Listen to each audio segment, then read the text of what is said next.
One-Eye Monster by Ugoloma. NM. Chapter 1. The Whispering Farm. They always said it lived in the corn. Old women would whisper it under their breath, crossing themselves with shaking fingers whenever the wind blew too hard at night.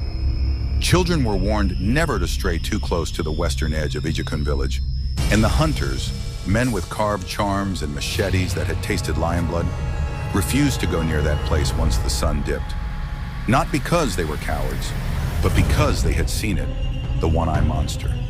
No one knew where it came from, or if it had ever been human. All they knew was that the first scream had echoed through the village 30 years ago, the same year the corn started growing taller than the roof of a house and twisting like they had minds of their own. Every year at the start of the dry season, someone went missing, and every year the elders lit their fires, chanted in the night, and poured palm oil into the ground, begging something. No one dared say what to spare the rest of them. Ihigi never believed any of it.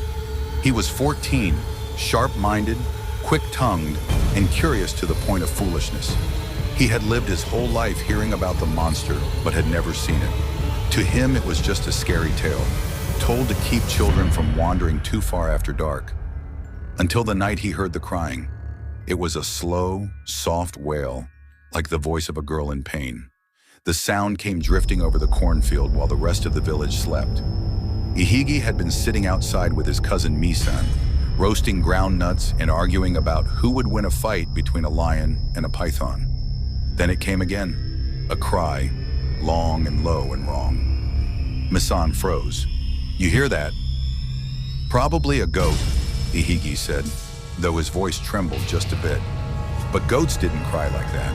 Not like someone who had seen death and couldn't look away. The moon was a pale ghost behind clouds, and the trees along the field's edge swayed without wind. Ihigi grabbed the flashlight his father kept by the door, and ignoring Misan's protests, crept toward the cornfield.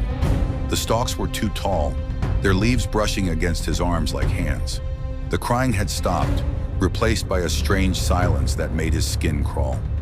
Every step he took made the ground feel softer, like he was walking on something that shouldn't be there. Then came the sound.